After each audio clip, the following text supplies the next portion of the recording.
Guys, तो spiritual journey के इस फेज में 7 डे 7 चैलेंजेज में आज है मेरा डे 5 और आज मैं बात करूंगी भगवान विष्णु जी का।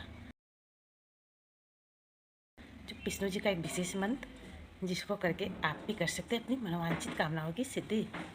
तो और आज ऐसे भी एकादशी है तो मैंने सोचा शेयर कर देती हूँ आप सब लोगों से वो मंत्र जिसने मेरी बहुत बार सहायता की है, जिस मंत्र ने मेरी कितनी सारी इच्छाओं को पूरी की है और कितनी सारी इच्छाओं को पूरी करने में लगी हूँ। ये आप सब लोग जानते हैं कि एकादशी को भगवान विष्णु का प्रिय तिथि माना गया है। और एकादशी कितने लोग तो एकादशी करते भी है, शुक्ल पक्ष में एक आती है और एक कृष्ण पक्ष में आती है।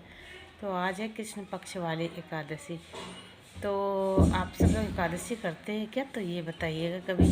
तो आप सब लोग तो जानते ही होंगे कि विष्णु भगवान की ये तिथि कितनी महत्वपूर्ण है।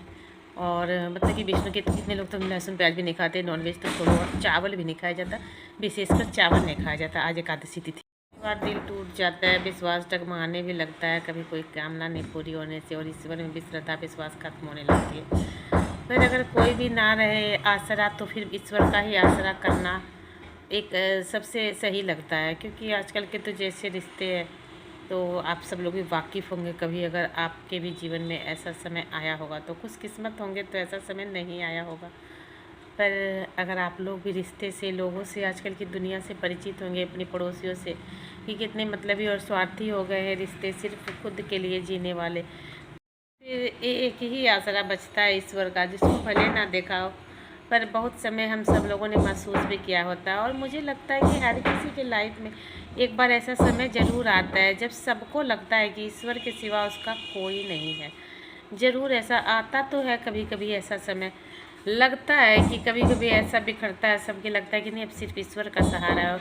और जब उस बुरे वक्त में कोई साथ नहीं देता है ना, तब तो मतलब कि और भी ईश्वर में ज़्यादा हो जाती है श्रद्धा, आपकी विश्वास बढ़ जाता है। इतनी बार आपके पास ईश्वर का मतलब आशीर्वाद और ब्लेसिंग्स पहुंचने भी लगता है। पर बहुत सारे मतलब कि जो आपके दुश्मन होते हैं, जो आपसे दुश्मनी रखना चाहते हैं, कुछ रिश्ते ऐसे होते हैं जो आपको नीचे गिराना चाहते हैं, जो आपको मतलब कि अपने लेवल पे ले जाना चाहते हैं जितने गिरे हुए, तो वो लोग भी जो है ना आपके और ईश्वर के बीच में आने वाले उस ब्लेसिंग्स के बीच में बाधक बनते हैं।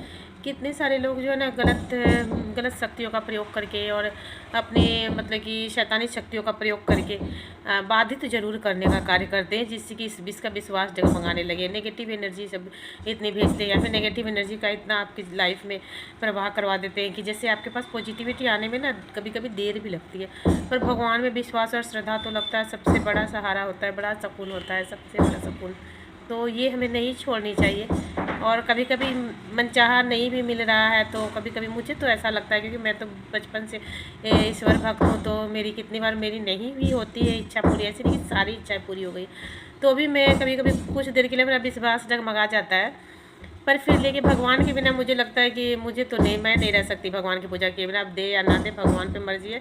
मैं अपना ड्यूटी कर लेती हूँ कि मैं भगवान का नाम जपे बिना या पूजा पाठ ये सब करे बिना सनातनी धर्म का जो है मैं नहीं रह पाती हूँ। मैं खुद को रोक नहीं पाती 1-2 दिन से ज़्यादा। मुझे एकदम लगता है मैं जैसे इंसान नहीं हूँ, मानव नहीं हूँ। ऐसे लगता है कि मैं कोई नीची प्रजाति की जानवर देती ऐसी टाइप का फील होता है कि अगर ईश्वर की भक्ति और पूजा किए बिना जिस दिन अगर मुझे खाना पड़े, ऐसा लगता है। भगवान का पूजा करना होता है शुक्ल पक्ष से, भगवान विष्णु की पूजा आराधना करके फूल फल चढ़ा दे, मिठाई दीप धूप दीप जला करके और न सुगंधित द्रव्य चढ़ा करके, फिर एक मंत्र है विष्णु भगवान का। तो आप सब लोगों ने कभी सुना ही होगा, अगर भक्त है भगवान के और पूजा पाठ में रुचि रखते हो तो ये मंत्र सुना होगा, या फिर नहीं सुना होगा या नहीं जानते होंगे, तो मैं आपको बताती हूँ कि कौन सा वो मंत्र है। तो मंत्र इस प्रकार है। ओम शांताकारं भुजगशयनं पद्मनाभं सुरेश्वरं विश्वाधारं गगनसदृशं मेघवर्णं शुभांगमं लक्ष्मीकान्तं कमलनयनं योगिभिर्दां गम्भं वन्दे विष्णु भवभयहरं सर्वलोकैकनाथं। और इसकी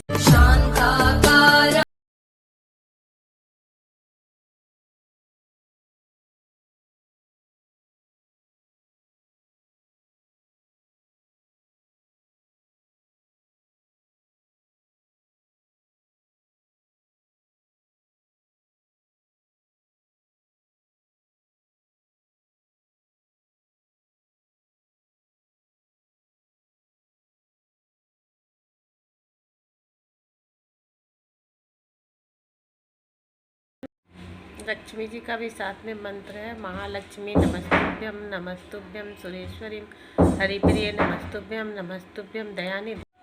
तो दोस्तों, ईश्वर में विश्वास रखने वाले भक्तों, तो मैंने आपको ये मंत्र बता दिया। अगर आप सब लोग भी विष्णु जी की आराधना पूजा करना चाहते हैं तो भगवान विष्णु का ये मंत्र कीजिए और आपके लिए ये मंत्र हो सकता है बहुत सफल और सुखदायी हो।